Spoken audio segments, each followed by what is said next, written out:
see anything like that. So we can't let you leave before we, dabble in some hard numbers. Absolutely. I'm going to the category for this number, anyways. Perception is reality. 69 versus 78%. Yes, right. 69% of Americans believe that Russia interferes in U.S. domestic politics. Right. 79% of Russians believe the U.S. interferes in Russian politics. Right. So they think we're worse. They think we're worse. So we're starting to see this development of almost like a new Cold War dynamic, at least in perceptions. Right. Yeah. I don't think it's as dangerous as that. But this sort of mutual recrimination, this sort of mistrust, I think it's important to keep in mind, right? Because, as that number shows, people just don't trust one another. Yeah.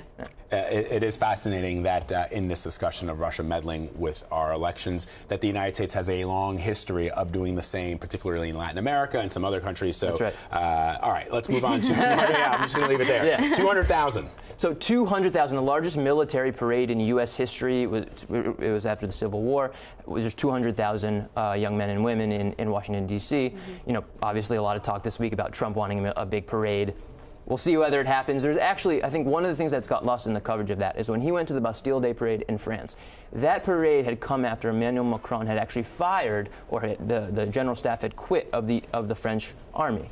So we're starting to see dynamics, and people use that example of him wanting a military parade in here. But Macron had actually just champed down on the military, had cut in military budgets before that big parade. We're seeing a huge ramp up in military spending on top of this big parade. I mean, people are sort of wary about this idea. I understand why it might be. I thought it was really interesting that the Navy SEAL who allegedly shot and killed Osama bin Laden has also come out against this. As have a lot of members of the military saying, I think he said something on Twitter that, this is what you see in third world countries. We don't need to. And people know that this is the most powerful military in the world. Yeah, he was quite a strong Trump supporter. I'm sure he still is. Whenever the numbers have to do with Syria, it's always so sad. Zero.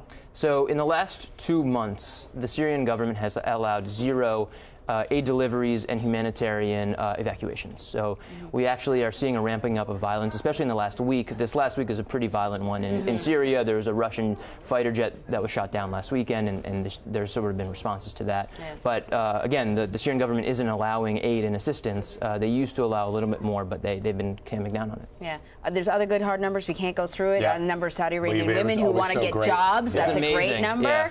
Wish we could talk more about it, Gabe. But we will talk to you again on Tuesday because we do these twice a week. Great to see you guys. Gabe Lipton, thank you very much.